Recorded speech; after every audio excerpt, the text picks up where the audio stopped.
Rev on the Road. I wanted to begin by asking you if you like change.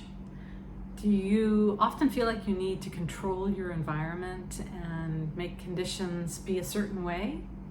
Well, if you answered yes to that, then you're like myself and many other people out there who feel like somehow if we could just control things, then we could know what to predict, and then our life would be easy and nothing would go wrong. So I often get lured into the illusion that I can maybe have enough control over my environment that I can always have things remain the same, the people I love to be with me, and all the conditions in life be more predictable. Well, if anything has pointed out how life is about letting go and the change that occurs, it's been ever since January or February of 2020. And now here in 2022, we're still unable to really fully plan ahead. And we have to live in the unknown. And oftentimes this can be a good thing, because when we can generate a little joyous expectancy, like, wow, maybe this isn't going to be so bad, or what's possible in this? What can I look forward to in this next endeavor or chapter of my life? I wanted to share with you a little bit from this book by Christian Sorensen called From The Mountaintop. And it's a beautiful book that talks about many of life's challenges, but there's one particular passage where he says, sure, you can hold on to the anchors that keep you miserable and shackled to what doesn't serve you, or you could create for your imprisoned perspective to know all of your current challenges are serving your tomorrows just perfectly.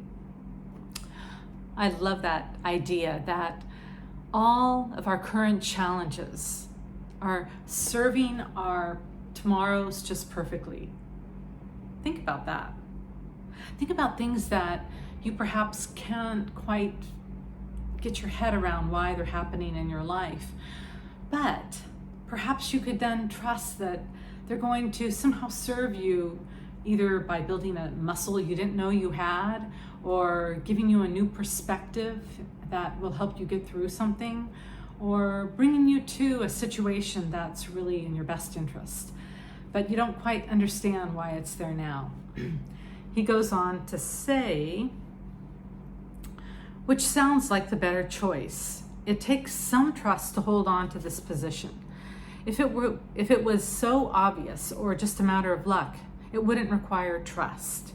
And so that idea, once again, that we have to trust that our perspectives and everything that's happening is for our greater good. Choosing faith will transmute your fears into blessings. Your greatest pains are here to help you escape your prison without walls. Think about that. What prison have you created for your life that really has no walls? It's just your belief systems that keep you caged in. And you have lots of excuses why you're not doing that thing you want to be doing, that dream of yours that's on hold, whatever it is. It's a matter of beginning to break down those walls a bit. He goes on to say, your inner bouncers will tell the torment where to go, showing it to the door of your consciousness after its mission to make you miserable is complete.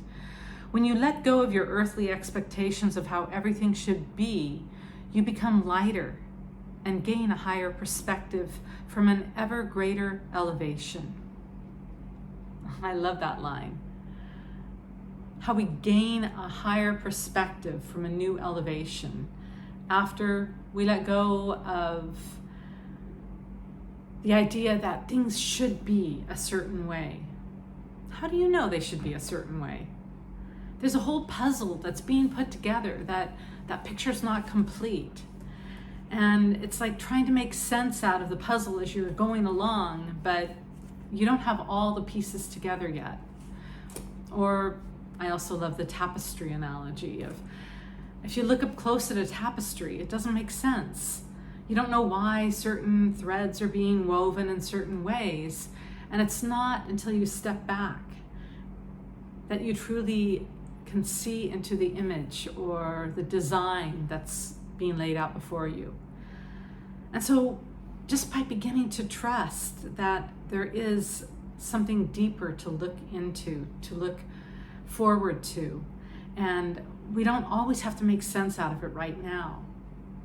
So in the midst of your confusion, uncertainty about the future, I invite you to begin to trust that it is all working out in very set ways that you just can't see yet from your particular point of view, from your particular perspective. So trust the process and go forward in a little bit of joy about the unknown. It could be kind of putting on that hat that you had as a little child on Christmas morning if you celebrated Christmas, or anytime you receive a gift that you're not quite sure what it is, but there's that little excitement in your stomach of, wow, this unknown thing. I have no idea what it's to be, but I'm pretty sure it's going to be something I like. So if you live with that joyous expectancy, then you generate feelings that attract more good into your life. So I just invite you to go forth into your day. Go forth. It sounds so old-fashioned. Go into your day with a new outlook. Anything to begin to churn those ideas that there is far more good than is being revealed in this present moment. Have a beautiful day. Thank you for listening.